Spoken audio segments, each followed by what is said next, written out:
ঘরে আরেকটি ব্লগে আপনাদের স্বাগত। আজ আমি করব শুক্তো। শুক্তোর জন্য আমি প্রথমেই আপনাদের বলে দিচ্ছি, আমি একটা গুঁড়ো মশলাটা করে নিয়েছি। আমি আর দেখালাম না ভিডিও বড় হওয়ার জন্য।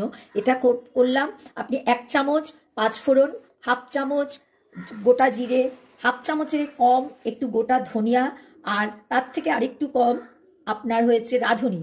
এইটা আমি শুকনো খোলাতে একটু গরম করে ভেজে ঠান্ডা করে মিক্সিতে আমি গুঁড়ো করে রেখেছি। গুঁড়োটা এই পর্যায়ে একটু হাত দিয়ে দেখালাম, ব্যাস। এইবার শুক্তোর জন্য আমি এখানে নিয়েছি শিম, পটল, অল্প মূলো, তারপরে পেঁপে, ঝিঙে, আলু, রাঙা আলু, তারপর হয়েছে সজনের ডাঁটা, তারপর হয়েছে বেগুন, গাজর,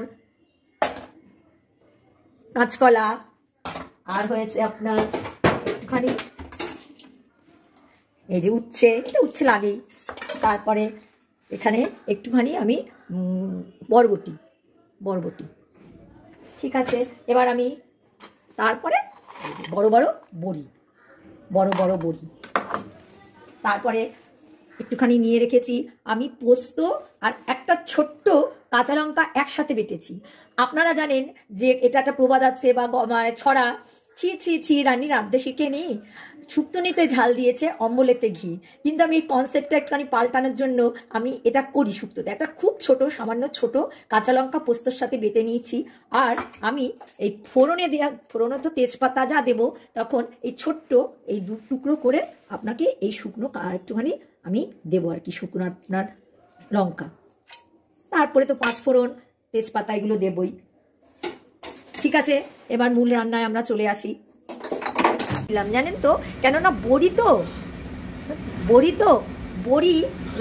বড্ড তেল টেনে নেয়, বড়ি আর বেগুন, তাই আমি প্রথমে অল্প সাদা তেল দিয়ে এগুলো ভাজবো আর কি বড়িটা।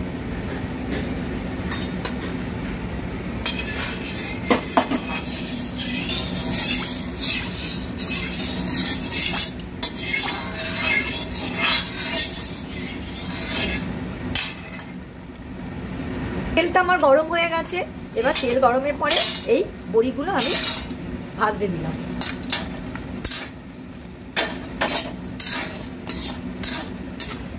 বড়িগুলো একটু লাল লাল করে ভেজে দেবো। বড়িগুলো আমার এই পর্যায়ে ভাজা হয়ে গেছে।